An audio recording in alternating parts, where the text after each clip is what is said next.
Hello guys, இன்னைக்கு நம்ம பார்க்க போகிறது மை ஹீரோ அகாடமியா விஜிலண்டிஸ் எபிசோட் 3 தான். ஸோ வீடியோக்குள்ளே போகிறதுக்கு முன்னாடி மறக்காமல் ஒரே ஒரு லைக்கை போட்டுருங்க. ஏன்னா அப்போ தான் நிறைய பேருக்கு ரெக்கமெண்ட் ஆகும். சரி வாங்க, நம்ம டைம் வேஸ்ட் பண்ணாமல் எப்பிக்குள்ளே போகலாம். எப்பிக்கோட ஸ்டார்டிங்கில் எல்லாருமே ஹீரோஸாக இருக்கும் போது விஜிலண்டிஸாக தான் இருந்தாங்க. அதுக்கப்புறம் தான் இந்த லைசன்ஸுக்கான சிஸ்டம் இது வந்தது. லைசன்ஸ் வந்துட்டாலும் நீங்கள் வந்து பில்லெல்லாம் பே பண்ண வேணாம் அப்படின்னு ஆகிடாது. நீங்கள் உங்களோட வாழ்க்கையை எப்பயும் போல் வாழணும். அதே மாதிரி தான் இப்போ நானும் வாழ்ந்துட்டு வரேன், ஸ்கூலு வீடுன்னு. இதுக்கப்புறம் அவன் அப்படியே வீட்டுக்கு வரான். இங்க நான் ஒண்டி தான் வாழ்றேன். ஆனா முன்னாடி பார்க்கும் போது அவனும் ஒருத்தன் என்னோட சாப்பாடு என்னோட ட்ரிங்க் எல்லாத்தையுமே குடிக்கிறான். இது என்ன கதையா இருக்கு? அவன் என்னோட வீட்டுல சில் பண்ண இருக்கான்.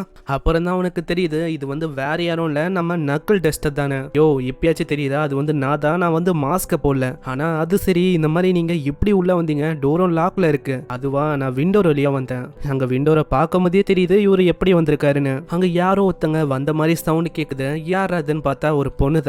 அந்த பொண்ணை பார்க்கும் போதே தெரியுது, அட நீ வந்து அப்போ பாப்பா. ஆனா அதுக்குள்ள அவ உள்ள போய் மேக்கப்பெல்லாம் போட்டு பழையபடி அவ மாறிக்கிறா. இப்பதாங்க நக்கிள் டெஸ்டரோ சொல்றாரு, என்ன விஷயம்னா என்னோட டே ஜாப் அது வந்து சீக்கிரமா முடிஞ்சு போயிடுச்சு, அதனால தான் நான் இங்க வந்துட்டேன். நான் எதிர்பார்க்கல உங்களுக்கு டே ஜாப் எல்லாம் இருக்கா. அதே மாதிரி என்னோட ஷோ வந்து ஆரம்பிக்க போகுது, அதனால நான் இங்கேயே மாத்துற மாதிரி இருக்கு. உள்ள பார்த்த கொன்றுவேன். நான் எதுக்கு அந்த மாதிரி விஷயத்த பண்ண போறேன்? அது சரியான இந்த கர்டின் இதெல்லாம் எப்போ அவ போட்டா?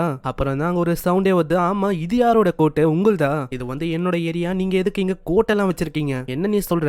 இது வந்து ஷேர்டு ஸ்பேஸ் இல்லையா? நீங்க என்ன பேசுறீங்க? இது என்னோட வீடு. ஏதோ ஒன்று, எனக்கு பார்ட்டிங் ஜாப் இருக்கு, நான் உங்களை அப்புறமா சந்திக்கிறேன். வரும்போது கதவை தட்டிட்டு வரணும். அது சரி, இது வந்து என்னோட வீடு. இதுக்கப்புறம் வேலை பார்க்கும் போதே சொல்றான், அட நான் எதுக்கு இந்த மாதிரி ஒரு வேலையை பார்த்துன்னு இருக்கேன்? என்ன நான் ஆசைப்பட்டது காலேஜ்ல ஜாயின் பண்ணணும், மத்தவங்க கூட சந்தோஷமா இருக்கணும், கேம்பிங்கு சந்தோஷமா சுத்துறது, இந்த மாதிரி விஷயத்த நான் ஆசைப்பட்டேன். அநியாயமா எனக்கு எதுவுமே கிடைக்கல. அடே என்னடா அங்க சத்தம்? வேலையை பார்க்காம என்ன பண்ணிருக்க அப்படின்னு அங்க ஷாப் கீப்பர் கத்த. இவனால அங்க எதுவுமே பண்ண முடியல. இதுக்கப்புறம் நம்ம பாப்பு அவ பார்த்தா பயங்கரமா அங்க பாட்டு பாடுறா. அதை நீங்களே கேளுங்க.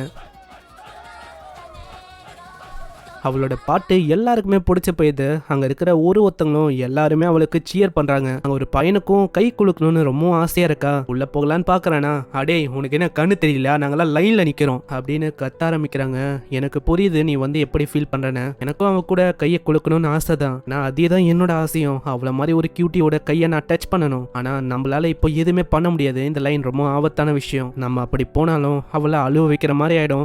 சிம்பிளா எங்க இருக்கிறியோ அங்கே நின்று சப்போர்ட் பண்ண பாரு. உங்களுக்குன்னு நிறைய விஷயங்கள் இருக்கு, அதை வந்து நீங்க பண்ணுங்க. நான் வந்து இப்ப பண்ண போறேன். என்னோட லைட்டை வச்சு நான் எந்த அளவுக்கு அவளை விரும்புன்னு காட்டுறேன். அதே மாதிரி அவன் பண்றான். அது வந்து ரொம்ப அவளுக்கு பிடிச்சு போயிடுது. ரொம்ப நன்றி இந்த மாதிரி லைட் ஷோ பண்ணி எனக்கு சப்போர்ட் பண்றதுக்கு. அந்த பையனுக்கு ரொம்பவும் கஷ்டமா இருக்கு. ஏன்னா கையை தான் குளுக்கணும்னு ஆசைப்படுறான், அது கூட பண்ண முடியல. என்னால இதுக்கு மேலேயும் தாங்கிக்க முடியல. அவன் கையில இது ஒரு விஷயத்தை எடுக்க அதை அப்படியே குத்திக்கிறான். அதனால அவன் ஒரு வில்லனா மாறிடுறான். அவ்வளவுதான், இந்த ஃபார்ம்ல நான் வந்து கையை குலுக்க போறேன். அதே வேகத்தோட அவன் போறானா, அங்க பாப்பு ரொம்ப பயந்து போய் ஓட ஆரம்பிக்கிறான். அங்க இப்பதான் நம்ம ஹீரோவும் வருவான். அவனுக்கு இங்க என்னதான் நடக்குதுன்னு ஒண்ணுமே புரியல. அங்க ஓடி வர பசங்க வழியா என்ன விஷயம்னு இவனுக்கு தெரிய வருது. அங்க நக்கிள் டஸ்டரும் வந்துடுறாரு. பாப்ப தேடி அந்த சின்ன பையனும் அப்படி ஓடி வரானா. இதனால பாப்பு ரொம்ப பயந்து போய் ஓடுறா. அங்க திடீர்னு பாப்புக்கு ஒரு கால் வருது. அப்புறம் அவ வேற ஒரு இடத்துக்கு போயிடறா. அங்க போனக்கு அப்புறம் அந்த வில்லனும் அப்படியே தேடி தான் வரான். பாப் நீங்க எங்க இருக்கிறீங்க? அங்கதான் நம்ம பாப்போம் இருப்பா. அவளுக்கு நம்ம ஹீரோ சொல்லியா தெரிஞ்சிருக்கும் இந்த மாதிரி வேறமா அவன் கையை தான் குலுக்க ஆசைப்படுறான்னு. அதனால அவ அங்க கூப்பிடுறா, உனக்கு கையை தானே குலுக்கணும், அதுக்காக தான் நான் இங்க வந்தேன். ஏன் குலுக்குது என்னதான் அருவருப்பா இருந்தாலும் அவ அப்படியே குலுக்கிக்கிறான். ஒரு ஐடலு, அதனால நான் இதை பண்ணிதான் ஆகணும். கையை நான் குலுக்கிட்டேன். அதுக்கப்புறம் நான் அவங்கள ஹக் பண்ணணும், அப்படியே கிஸ் பண்ணணும். இவன் இந்த அளவுக்கு ஓரா போறானா, திடீர்னு அவன் மேல பவுடரா ஏதோ ஒரு விஷயம் உழுது. அதுக்கு காரணம் நம்ம நக்கிள் டஸ்டரும் நம்ம குயிச்சியும் தான். இந்த ஈல இன்னைக்கு வந்து நம்ம வறுத்தெடுக்க போறோம். அப்படியே கீழே வந்து பயங்கரமா தாக்கி அவனை ஒரு வழி ஆக்கிறாங்க. திடீர்னு தோன்ற இந்த வில்லன்ஸ் இவங்க வந்து ஒரு தலைவலியா இருக்காங்க. அதே மாதிரி இவங்க ஒரு முறையும் நார்மலான ஃபார்முக்கு போகும் போதெல்லாம் இவங்க ஒண்ணுமே போடாம இருக்காங்க. போலீஸ் தான் வந்துடுறாங்க.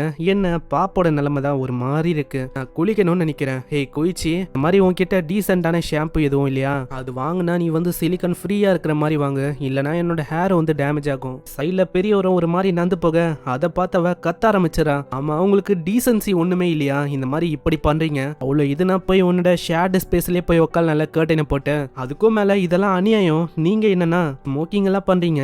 இப்படி இவங்க கத்துறாங்களே. அப்படியே நம்ம குயிச்சி வெளில வந்து வந்துடுறான். எதிர்பார்த்த மாதிரி என்னோட வாழ்க்கை போகும்னு நினைச்சேன், ஆனா அப்படி போகல. இதுவும் அந்த மாதிரி நல்லா இல்லைன்னு சொல்ல முடியாது. இந்த வாழ்க்கை வந்து ஓகே தான். இதுக்கப்புறம் அந்த லோக்கலான ட்ரக் பத்தி தான் பேசுறாங்க. அந்த லோக்கலான ட்ரக் அது மார்க்கெட்டை முழுக்க ஏதோ ஒரு வகையில அங்க பரவினே தான் இருக்கு. எல்லா இடத்துலயும் எப்படியோ சடனா இந்த மாதிரி வில்லன்ஸ் வந்துங்கனே தான் இருக்காங்க. ட்ரக் வந்து அவங்களோட குறுக்க என்ஹான்ஸ் பண்ணி விடும். அதாவது வீக் குறுக்க இருக்கிறவங்களால ஹீரோ லெவலுக்கு மாற முடியும். இது அவங்களுக்கு கனவு மாதிரி, இதனால அவங்களுக்கு நிறைவேது. இந்த சின்ன பையன் கிட்ட கேட்ட வரைக்கும் இந்த குறுக்கு என்ஹான்சர் இந்த ட்ரக் வந்து ஏதோ ஒரு ஸ்டேஞ்சான ஆளு தான் கொடுத்தானா. ஆனா என்னால நம்ப முடியல, எதுக்கு அவன் ஃப்ரீயா கொடுக்கணும்? இந்த மாதிரி ஏகப்பட்ட விஷயம் இன்னமும் மர்மமா இருக்கு. எனக்கு தெரிஞ்சு இதுக்கும் மேல ஏதோ ஒரு விஷயத்த அவங்க டீல் பண்றாங்க. இதுக்கப்புறம் அங்க வந்து இந்த விஷயம் நம்ம ஆளுங்களுக்கும் தெரிய வருது. அந்த சின்ன பையனை அவங்க ரிலீஸ் பண்ணிட்டாங்க. அவன் பண்ணது அவ்வளோ பெரிய தப்பு இல்ல. அவன் அவளைக்கும் என்ன ஹார்ம்லாம் பண்ண பார்க்கல. என்ன அவனோட உடம்பு அதுதான் ஒரு மாதிரி ஸ்லிப்பரியா இருந்தது. மற்றபடி எதுவும் இல்லை. அதனால அவனை ரிலீஸ் பண்ணிட்டாங்க. நம்ம வந்து அவங்கள இன்வெஸ்டிகேஷன் பண்ணா அந்த ஸ்டேஞ்சான ஆளை கண்டுபிடிக்க முடியும். சரி, அப்படின்னா அந்த பெரியவரையும் நான் கூப்பிடுறேன். இல்ல அவர் வண்டி வேணாம், வந்தாருன்னா அவ்வளவுதான் ஒரு பிரச்சனையை உருவாக்கிடுவாரு. ஏன்னா அவரை பத்தி தான் தெரியும்ல, நாக்க காட்டு இல்லைன்னா அவ்வளவுதான் அப்படின்னு சொல்லியே தாக்கிடுவாரு. ஆமா ஆமா, இதனால அவங்க வண்டி அங்க போறாங்க. போற வழியில நம்ம குயிச்சி ரொம்ப ஃபாஸ்டா நடக்கிறான். ஏய் நில்லுப்பா, வந்து ரொம்ப ஃபாஸ்டா நடக்கிறேன், இந்த மாதிரி நந்தா என்னால இப்படி வர முடியும் அங்க. இதனால அவங்க கையை போச்சுன்னு போறாங்க. இது அவளுக்கு வியர்டா இருக்கு. நான் அப்படி நினைக்கிறேன், நீ ஒன்னும் ஆக்சுவலான செலிபிரிட்டி இல்லல. அங்க போற வழியில ஒரு பொண்ணு வந்து போட்டோக்கு கேக்குறா. என்ன நீங்க கண்ணாடியா போட்டிருக்கீங்கன்னா உங்களோட டே ஆஃபா? அப்படியே அவங்க போட்டோ எடுக்கிறாங்க. அங்க நம்ம குயிச்சியை பார்த்து அந்த பொண்ணு சொல்றான், அப்பனா இவ வந்து உன்னோட பாய் ஃப்ரெண்டா? இல்ல இல்ல, நீ வந்து தப்பா புரிஞ்சுக்கின. ஏய் அதுக்குள்ளேயே நீ ரிஜெக்ட் பண்ணிட்டியாடா? அதெல்லாம் ஒன்றும் இல்லை, அவன் என்னோட சர்வெண்ட் மாதிரி. இதுக்கப்புறம் போய் அந்த பையனை அவங்க மீட் பண்றாங்க. சின்ன பையனை பத்தி அவங்க கேட்கறாங்க. ஓ அவனா, அவன் வந்துன்னு இருக்கான். அங்க இப்படி இவங்க பேசும்போதே அங்க நக்கலோட டஸ்டரும் அங்கதான் இருக்காரு. என்ன விஷயம்ப்பா? அட இவரு ஏன் இங்க இருக்காரு? ஏதாச்சும் கதையை கட்டி விட போயிச்சு. இந்த சைடு அந்த பொண்ணை காட்டுறாங்க. அந்த பொண்ணு கிட்ட ஒரு பீ வதா. இதை பார்த்து மற்ற பொண்ணுங்களும் அவங்க பயந்து போறாங்க. அந்த பொண்ணும் மத்தவங்க கிட்ட சொல்றான், எனக்கு வந்து ஒரு வேலை இருக்கு, நீங்க வந்து போய் நிலங்க, வந்துடுறேன். அங்க போற வழியிலேயே இப்போதான் விஷயத்தையே அவ சொல்றான். ஹை ஸ்கூல்ல படிக்கிற ஒரு பொண்ணு, அதே டைம்ல நான் வில்லனா இருக்கேன். என்னோட பீஸை வச்சு எல்லாரையுமே நல்லா இன்ஃபெக்ட் பண்ண முடியும். எல்லா பீஸையும் அனுப்பி விடுறா. அது போய் எல்லாரையுமே கடிக்க இது உள்ள ஆல்ரெடி அந்த ட்ரக் இருக்கும் போல. இதனால ஒருத்தவங்களும் அப்படியே உருமாறுறாங்க. அங்க இதனால எல்லாருமே வில்லன்ஸா மாற அந்த இடமே ஒரு மாதிரி நாஸ்தியாக ஆரம்பிக்குது. இந்த சைடு அங்க இந்த சவுண்ட் மத்தவங்களுக்கும் கேக்குது. இப்பதான் அவங்களுக்கு விஷயமே தெரியுதா? ஆனா அதுக்குள்ள லைசன்ஸோட இருக்கிற அந்த ஹீரோஸ் அவங்க வந்துடுறாங்க. ஆல்மைட்டு மத்த ஹீரோஸ் எல்லாருமே வந்து மத்தவங்கள காப்பாத்தவும் செய்யறாங்க. டஸ்டருக்கும் அந்த பீஸ் மேல டவுட் வந்திருக்கும். அங்க ஒரு பையன் கிட்ட ஒரு மிரட்டுறா. ஆனா அந்த பையனுக்கு அவளுக்கும் தெரியல இதை பத்தி. பீஸ ஒரு நசுக்க அந்த பொண்ணோட கண்ணுல இருந்து அப்படியே ரத்தமா வருது. எனக்கு என்னோட லிட்டில் கேர்ள்ஸுக்குன்னா சுத்தமா பிடிக்காது. இதே மாதிரி அந்த சின்ன பையனோட அவ போறான். இங்க நம்ம ஹீரோஸா இருக்க நம்ம குயிச்சி, டஸ்டரு, பாப்பு இவங்களுக்கு வந்து தெரியல இதை வந்து உண்மையிலேயே யாரு பரப்புனானு. ஸோ பார்க்கலாம் இவங்களால அதை கண்டுபிடிக்க முடியுதா இல்லையான்னு. வீடியோக்கு மறக்காம ஒரு லைக்கை போட்டுருங்க. அதே மாதிரி எப்படி இருந்துச்சுன்னு கீழே கமெண்ட் பண்ணி சொல்லுங்க. அவங்கள நெக்ஸ்ட் எபிசோட்ல சந்திக்கிறேன். தேங்க்யூ ஃபார் வாட்சிங். சைனரா.